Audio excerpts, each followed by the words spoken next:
Well, hello there. We're back. Hi, everybody. And welcome to Bloom Talks and welcome to 2020. And I'm not talking about your vision, although it could be. Do you have a vision for this year? It's the beginning of the year, in case you hadn't noticed, and we're well into it. We're about 36 hours into it. So depending upon where you live, you may have been in it a lot longer or shorter than we have. Swami Beyondananda says we need to tell a vision. Yes, that's right. So tell your vision to somebody who is open to hearing it, and maybe they'll even tell you theirs. So today, we're going to be talking about things like that. We're going to be talking about time and how you spend it. And when you look at the way in which you allocate your time and where you put your attention, sometimes you can be surprised. Sometimes you might discover that you're not putting as much of your time and attention into the things that you claim are most important to you, which can open up a very interesting conversation with yourself or with another person about why that is. And you've probably heard us talk here about competing commitments. And that is often an example of an unconscious competing commitment that you have with your stated values. Sometimes you can also be pleasantly surprised, when you discover that, yes, you are putting an adequate amount of time and attention into those things that you hold as your highest values. And that can be very affirming and reassuring and supportive to your continuing to do that. So we're going to be talking about checking in with yourself, and if you have a partner, with your partner, about how that's going. Mm-hmm. In particular, how it's going in terms of your relationship. Most of the people that we know, and I think most people in general do claim that their relationship is a fundamental, foundational aspect of their life values. And when they look to see whether the amount of time and attention that they allocate to that is appropriate for where they value it, they don't always find that that's the case. And they, most of us who do that have a lot of good reasons, quote, good reasons, why we don't have the time to do that, or why that's the case, or we have different ways to justify or rationalize that. But the bottom line is that if you're not giving adequate time and attention to those experiences that you do truly value, then you really can't expect the return on your investment of time and energy to bring you what you hope it will. Mm-hmm.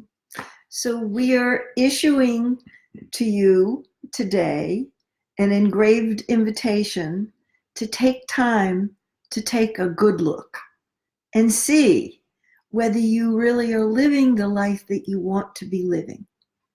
We say that we want peace of mind.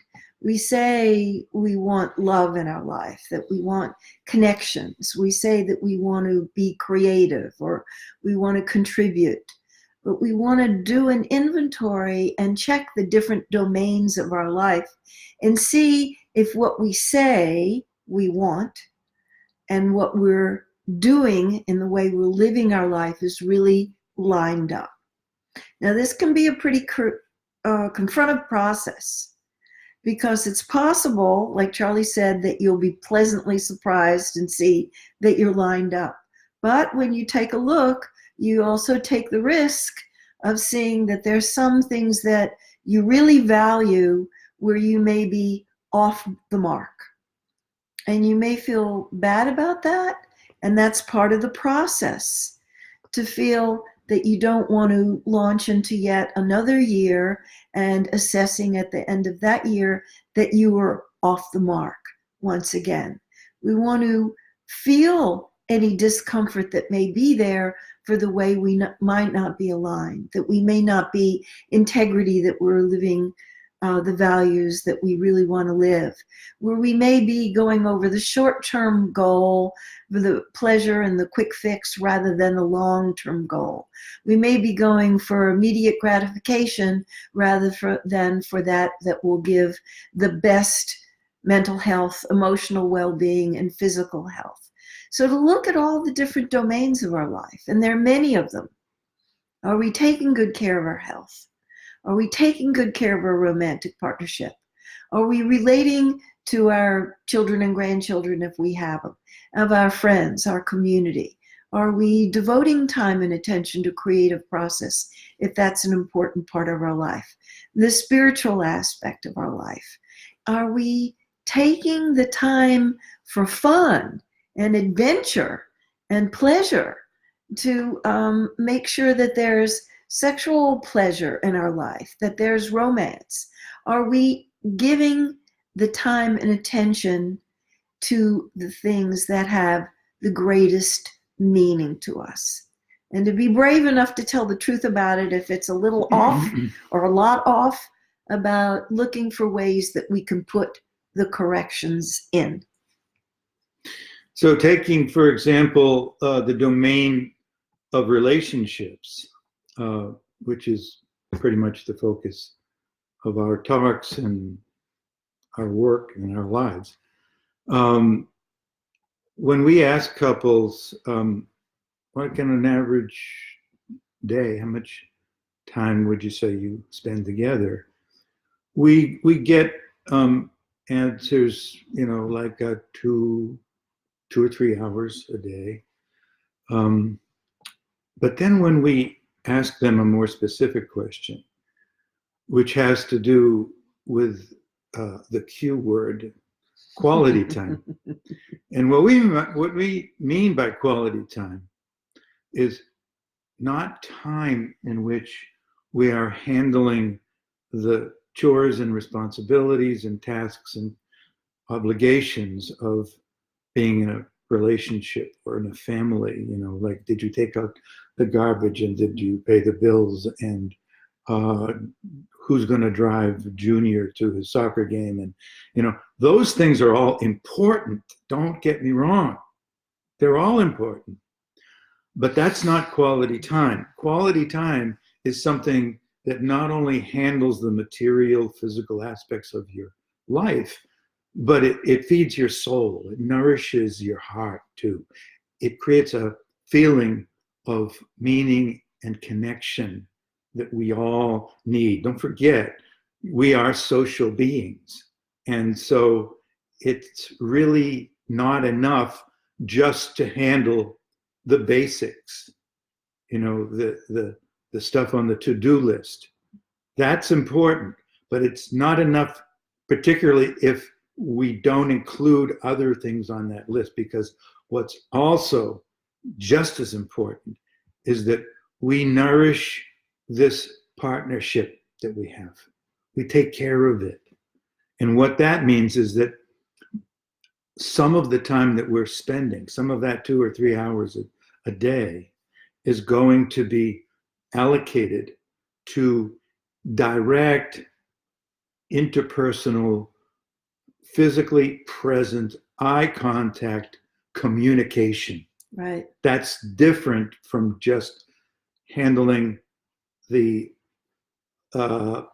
chores that have got to be handled. And when we ask that question, how much of your time has to do with that kind of relating to each other, not about other stuff, not parallel watching TV together, but actually having interpersonal, interactive communication. what we have found, and statistically, we have seen very persuasive evidence that this is the case. And that is that the average couple spends about somewhere between 10 and 15 minutes. Not enough. A day, minutes, having that kind of conversation. Now, that's the average. So what that means is that there's an awful lot of couples who don't even spend that much time, many of whom don't even spend any of that kind of time together. And then they wonder, why have I fallen out of love with you? Why isn't our relationship feeling as fulfilling as it used to? Well, to quote a famous person, duh. You're surprised? Energy in, energy out. So where we focus our attention tends to thrive, and what we neglect tends to wither. So if the relationship is a place where we want to really enliven the relationship, we need to set an intention. Daily practice is not too much about having that quality relating. Now that can look a lot of different ways. Appreciation and gratitude, of course, is the sweet, wonderful way, but quality relating can also be talking about the tough issues and not let them slip underground, where they may be, eroding the well-being of the relationship in kind of a hidden way. So directly addressing the well-being of the relationship by having good hookup and a nice, strong connection with each other.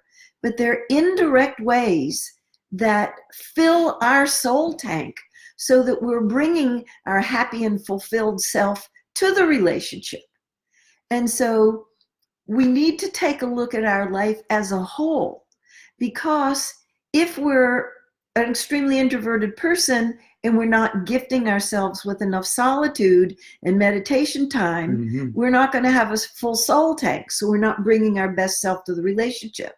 If we're a flaming extrovert like me and we're not getting enough social time with our wonderful friends and my women friends and the people who really light me up, then I'm going to not feel as, zippy and uplifted, and I'm not bringing my best self to Charlie. If I don't have creative expression going on in my life on a regular basis, it makes me cranky, because that's one of the ways that I thrive. So we each have a responsibility to know what our soul food is and give ourselves an abundant helping of that which nourishes us deep in our soul. Just like physically eating good food keeps our body healthy, knowing what our soul food is and giving us plentiful helpings of the soul food is going to make us the most vigorous and passionate self that we can be. And sometimes people aren't really willing to tell themselves the truth about what it is that they're lacking and where their soul tank is kind of low, because they don't want to risk the disapproval of people who may look down their nose, and say, that doesn't work for me. And sometimes we have to be willing to negotiate for our needs, to risk some disapproval, and be our own authority on what's right. And if you're one of those people who needs a lot of time in solitude, or you need a lot of time in contemplative time or meditative time, and other people will look down on you, that may be you have to stick up for yourself and say, I really need this to thrive. And it isn't selfish of me to do this. You may be judging me for being selfish. You may disapprove. But really, this is what I need to keep my tank full so I can be bringing my best self to the relationship with you. Which doesn't mean that if you're on the other side of that equation and you are a person who has a lower level of needs in terms of interactions with other people. In other words, if you're more tending towards introversion, to be more self-reflecting, and your partner, like Linda, is more inclined to value more interaction, it means that you guys have a challenge, and that's probably not likely to change. In other words, a person who's normally inclined to look to interactions with other people as a primary source of comfort and stimulation and pleasure in their life is not likely to change and become somebody who's more inclined to be more introspective and more self-referential. So that's one of the things that makes relationships challenging, is not just because those polarizing dynamics can sometimes become difficult, but because we all tend to gravitate towards people who are different from us. They bring us a different worldview, a different perspective. Big opportunity for learning and stretching and being bigger and growing. It's not always so comfortable. We call those AFGOs. Yeah. Another freaking growth opportunity. I sometimes call them stretch marks. Do you know? And a lot of stretching is required to have a great relationship. Yeah. I want you to tell them about the 5 regrets of the dying, because I think that's really important, about the author in Australia who did that anecdotal study of the people that she worked with about what they were regretful for. Yeah. Well, I'll just give you a very, very brief description of the theme of the book. It's called The Top 5 Regrets of the Dying, and it's written by a woman who was a caregiver to many, many people who were in the final stages of their life. And she took very careful notes, asked them some very personal, penetrating questions. And you can imagine that at that stage of the game, when there's not an awful lot to lose, you're much more willing to speak and feel the truth. Nobody said they wanted to spend more time at the office. They didn't regret that. No. But most of them, the vast majority, the top regret that most of them had was that they wished that they had been less concerned about doing what other people expected from them and living from their own life, living from their own truth, living from honoring what was right for them personally more. Not saying that they should never have cared about other people's opinions or input, but most of them said it was way too much. It was way out of balance. I cared way too much about what they thought and not enough about what I really wanted. And I wish I hadn't done that to that degree.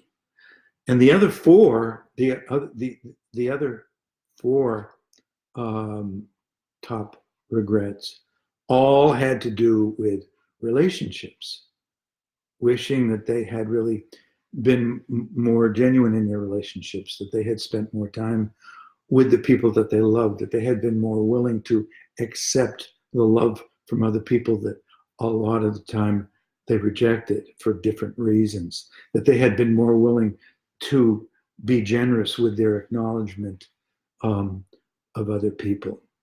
So you don't want to be in that position where at the end of your life, you've got regrets like this, because at that point, it's really kind of too late to do much about it. So this is the time, if you're here and you're listening to us and you are not at that end stage of your life, and even if you are, it's not too late to do whatever you do have time to do. But it's time to wake up if you look at that in yourself and find that that's a regret that you have now. It's not too late. Mm-hmm. So we're trying to save you some trouble in the short run, to really look over the last year, evaluate the domains of your life. Are you giving the precious resource of your time and attention to those matters that mean the most to you? Are you having the experiences that you really want to have to thrive? Are you evolving into your best self so you can bring that to the relationships with the people that you love, having quality interactions and connections with them, or not? And tell the truth, not to lay a heavy guilt trip on yourself or any shame or blame, just noticing, because that's a very important first step in putting the corrections in. And congratulate yourself for where you are on task, where you are living the life that you want to live. Even if some people may raise an eyebrow about it, and they may not understand why it's so important to you, that you're living the life that is really important to you, and not succumbing to allowing anybody else put a script in your hand for how you're to live your life. We need to take responsibility for being the author of our own life script and live out of that. And of course, we negotiate and coordinate with the people who are in our lives that are precious to us, that we don't just go on doing what we want to do willy-nilly, regardless of what they say. We co-collaborate with them so that we can create a life that is sustaining and fulfilling for both of us. So we wish that for you in the short run and long run. We wouldn't want you to ever get to the end of your life like these people in this book who had so many regrets. We want to be heads up and awake and aware now, so that we're putting in corrections as we go. And when we get to the end, we said, man, I lived the life that I wanted to live, and I really gave and received a lot from our relationships. Yeah? Mm-hmm. So we're getting ready to go to the East Coast. We're going to teach at Kripalu. I wish some of you would come and join us there.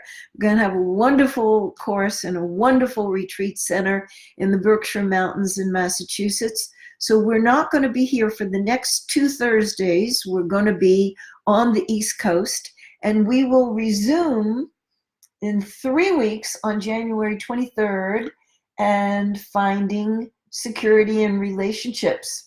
And this is about attachment, non-attachment, and detachment. So everybody wants to be securely attached. So we're going to explore that with you when we see you in 3 weeks. Happy New Year, and we're wishing you all the best in the new year. Bye.